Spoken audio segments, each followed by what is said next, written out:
السلام عليكم ورحمة الله وبركاته. ازيكم يا حبايبي؟ عاملين ايه؟ وحشتوني جدا جدا. النهاردة هنعمل مع بعض فيديو للطحينة. النهاردة وصفتنا هنعمل الطحينة في البيت بكل سهولة بمكونات ومقادير بسيطة جدا جدا. كل اللي هتحتاجيه 3 مكونات بس. هنحتاج ربع كيلو من السمسم، وكوباية من الدقيق، وحوالي كوباية ونص زيت. وطبعا الزيت هتتحكمي برضو فيه، ممكن تستخدمي كوباية بس لو انت مش حابة تحطي كوباية ونص. هي المقادير كمية الزيت هتبقى على حسب ما القوام هياخد معاكي في الخلاط وانت بتضربيهم مع بعض.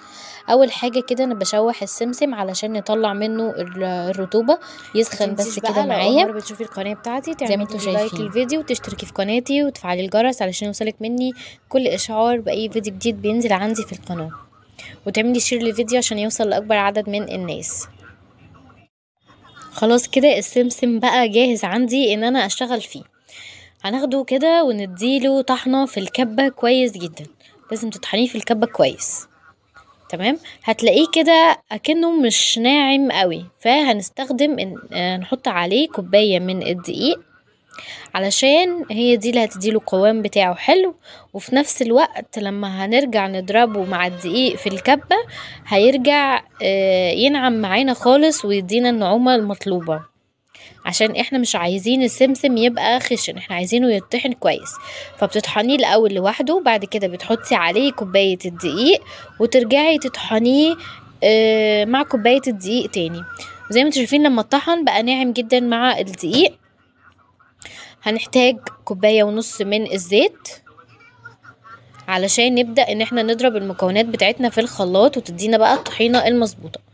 حطينا كوباية ونص من الزيت، وبعد كده هنبدأ ننزل بالسمسم والدقيق اللي احنا ضربناهم مع بعض في الكبة. وبالشكل دوت خلاص عملنا الطحينة زي ما انتوا شايفين، بقت جاهزة على الاستخدام.